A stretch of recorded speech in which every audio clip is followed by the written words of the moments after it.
The Soviet Mi-28 helicopter emerged toward the end of the Cold War. It was one of the most advanced Soviet developments of its time, and also one of the most controversial. The Mi-28 went through a long and difficult journey spanning several eras, underwent numerous modifications, and weathered the turbulent early years of the Russian defense industry. The story of the Night Hunter is closely tied to a long-standing rivalry between two iconic design bureaus.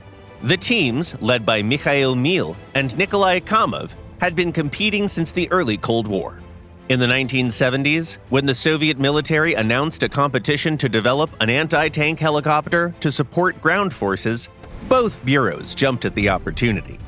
The Mil Design Bureau responded with the Mi-28 project. Their engineers built on the concept of the Mi-24, just without the troop compartment, drawing from experience with the flying tank. After considering several options, including some rather unconventional ones, the Mil team settled on a traditional design with a tail rotor and a two-seat cockpit. Omitting the troop compartment allowed them to significantly improve the helicopter's flight performance. Meanwhile, the Kamov Bureau pursued a very different design, highly unusual at the time. A single-seat attack helicopter with coaxial rotors and high-end avionics. The testing process turned out to be long and difficult, driven both by technical challenges and external factors. By the mid-1980s, the gap between Soviet and Western helicopter technology had become obvious, prompting military leadership to pressure the engineers even more. In the end, Kamov's V-80 won out as the more promising and, crucially, all-weather capable helicopter. The team at the Mil Design Bureau worked hard to adapt their design for production, but at the time, their onboard systems still left much to be desired. Even so, they didn't give up and continued refining their prototype.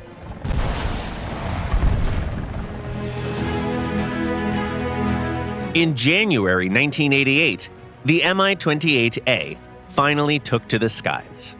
This prototype featured more powerful engines, as well as wing-mounted dispensers for infrared and radar countermeasures. At the 1989 Paris Air Show, audiences witnessed the Mi-28 performing complex aerobatics, including a full loop.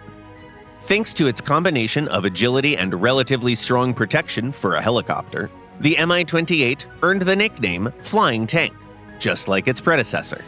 It seemed like its time had come. By 1990, the Iraqi government had shown interest in the helicopter, and a few years later, one was sent to Sweden for testing. But luck wasn't on the developers' side. The Gulf War and Operation Desert Storm diverted Iraq's attention.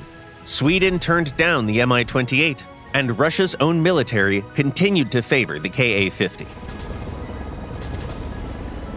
Despite all the setbacks, officials decided to give the Mi-28 another chance.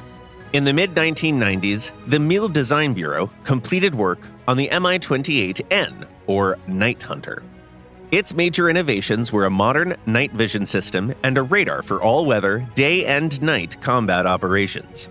Engineers also enhanced protection for critical components and once again upgraded the engine. While deliveries of the Ka-50 were delayed, the Mi-28 found its niche as a temporary solution. The Russian military eventually ordered several dozen units in the mid-2000s. Moreover, the improved version caught the attention of foreign buyers in Iraq, Algeria, and Uganda. After decades of effort, the Mil Design Bureau had finally brought its long-suffering project to a successful conclusion. Today, the Russian military operates both the once interim Mi-28 and the more modern Ka-52. After numerous upgrades, both helicopters have become all-weather, multi-role vehicles, each effective in its own domain. The Mi-28 has also been adopted by several foreign armed forces. And for those eager to take it out for a spin, you can always try it out in War Thunder, available in both the Soviet and Swedish tech trees. Do you enjoy flying the heir to the legendary Flying Tank? Let us know in the comments down below.